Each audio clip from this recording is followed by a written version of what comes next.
আসসালামু আলাইকুম। রাজা হিমসাগর আম আমি ধুতে গেছিলাম খাওয়ার জন্য।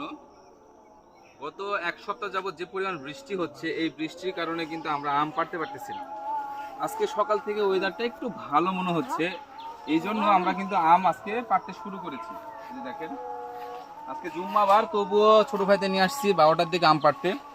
যদি আবহাওয়া ভালো থাকে তাহলে আমরা আম দিতে পারবো। তো আমি হিমসাগর আম, রাজা হিমসাগরটা খেয়ে দেখাই।